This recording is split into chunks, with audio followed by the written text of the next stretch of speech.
ekibiina we kiviirayo ne kikugamba nti nno bano tubayimiriza with immediate effect era tumale okubanoonyerezaako kitegeeza ensonga egenda mu maaso si ntono. That is what we call a government. Oba a realistic government, the true government. Nti government entuufu ewuliriza amaloboozi agava mu beekulembera.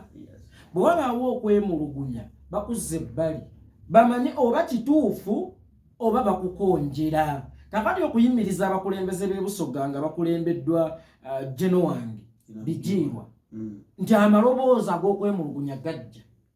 Kakati toyinza gatwala for granted ng'omukulembeze. Sooka ove mu office tumanye matuufu oba bakukonjera olyoka okomewo. Era Museveni twamuwadde challenge. Kino nno kikulaga ki nti NRM yo abantu ne beemulugunya tuno jena atta abantu. Museveni amwongera mayinja kala inono gwe yagenda n'atuma n'atigumbula ab'ekasese ne bamusamoninga mu Europe. Ne bamusamoninga mu Europe ne bamusamoninga mugundi ne bamukuba sanction bamukuba sanction mu USA ne mu Europe. Museveni lwaki mubuza yaga Uganda nene nnyo n'atambulira omwo kushakira okuwagira ebikolwa by'okukola obutujju kubaki kuba Nancy Jimuwezi nabbeeza Global Fund abantu ne bafa. Jjukira abalwadde b'akafuba abasinga baba balwadde ba mukenenya. Kakati abantu ne bafa, abazadde ne bafa. Ate mu kufa nga balese bazadde abaana balina akawuka kubanga ze yabba ze zaali ziziyiza abaana okuzaalibwa n'akaki n'essirimu mwana n'abamulekwa nga talina n'akawuka era okuwunzika nga nabo bakoze eki. Leero Museveni Sigo yafuula minisita w'ebyobutebenkevu. Embizzi baagikuumisa ebiwata, embwa baagikuumisa ennyama, kapa baagikuumisa amata. Kati ffe tetulinga Museveni nti abantu gwe batugamba nti wano oyo atambudde bubi tukuza mukuze tumuzaako ebbali ne tumunoonyereza. Mu kumunoonyerezaako mukyayinza okubaamu okuwayirizibwa.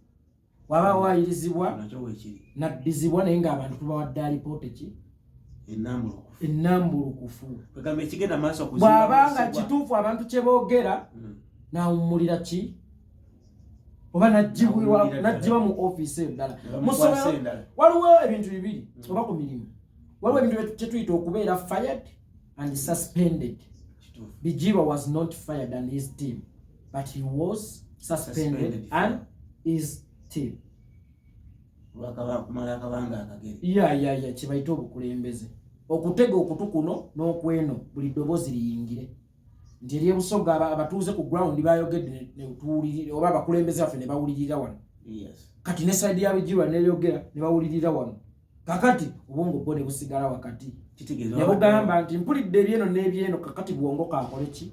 Kaakole okunoonyereza ne maaso alabire eddala tusengejje omuntu omutuufu. Then mwajja kuzza alipoota eri abeemulugunya ne gwe beemulugunyaako. Mwategeeza ebivudde ku ssengejjero. Yes sir.